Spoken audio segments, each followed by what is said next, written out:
fellow Lewisians, my name's Chris, or Kit as I'm known to my friends.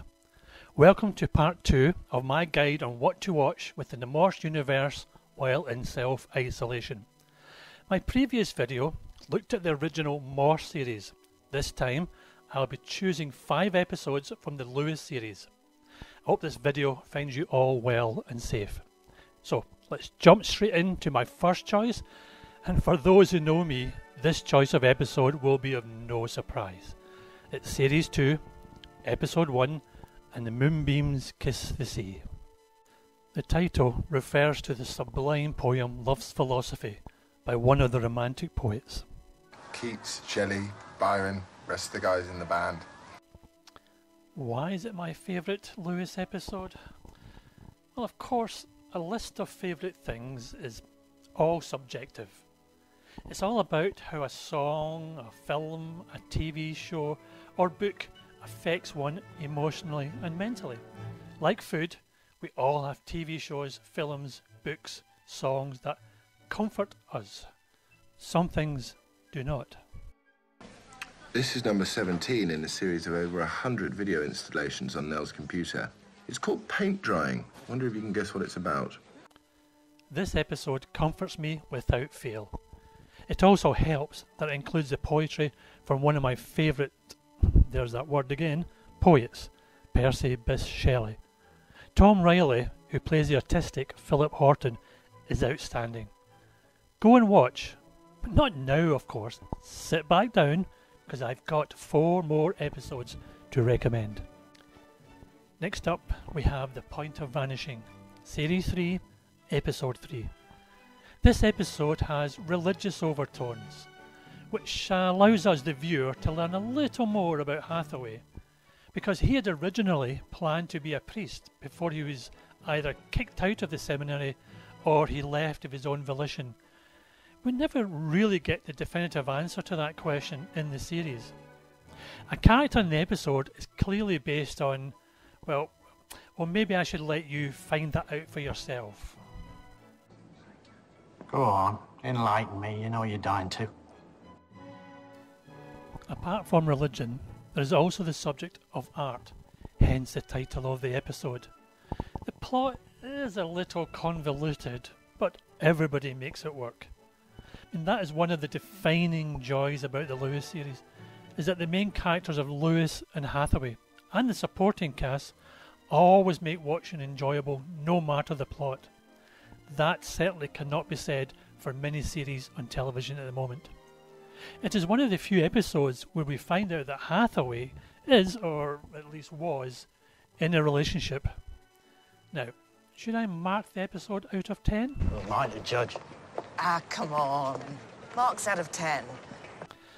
Well, if you insist, I would give it 8 out of 10. Let's move on to the next episode. My third choice is the second episode of the 4th series, Dark Matter.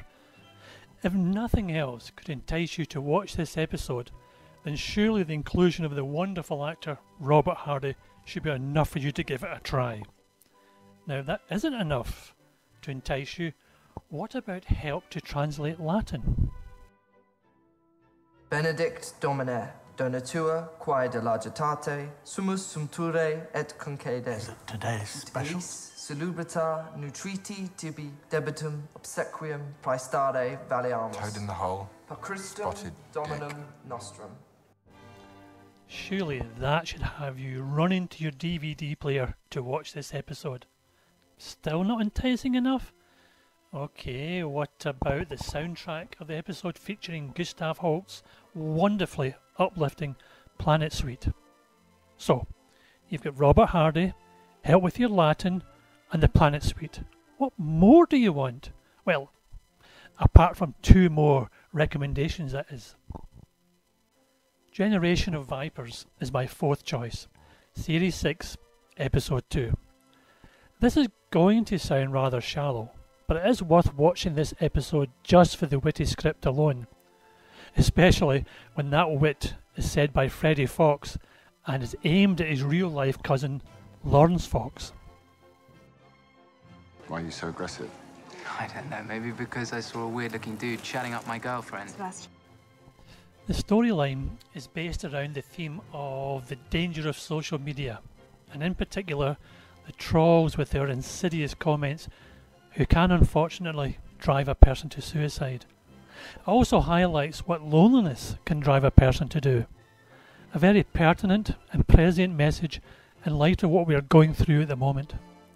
It may sound like a heavy episode, but it is done well and does include many witty scenes.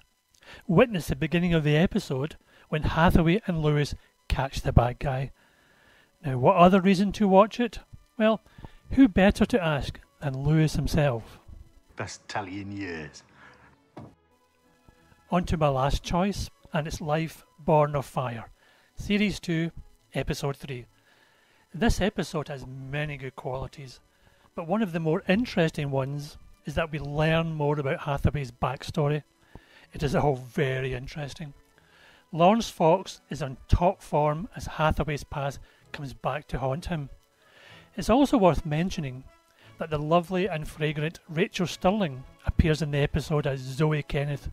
And for those who don't know, she's the daughter of Diana Rigg, star of the original Avengers series back in the 1960s. I hate churches. Trust Will to finally get me back in one. I didn't catch your name. I didn't drop it. But it's Zoe. Zoe Kenneth. Will's girlfriend. As always, in the Morse Universe, Oxford is shown in all its glory. Oxford's dreamy spires have never looked dreamier. Lewis asks Hathaway a question that many Lewis fans may have also asked while watching the show. Are you gay? What does that mean? You know what that means. Well, there's boys and girls and a nice neat straight line down the middle, and gays if you like shoes and musicals, and straights if you read Loaded and eat Yorkie bar. No. For those who don't know, Loaded was a lads' magazine which is now thankfully defunct, and the Yorkie chocolate bar had a slogan many years ago that read, "It's not for girls." So, that brings my recommendations of what to watch in the Lewis series to an end. I hope I have given you some food for thought. So, take care and take comfort in the Morse Universe.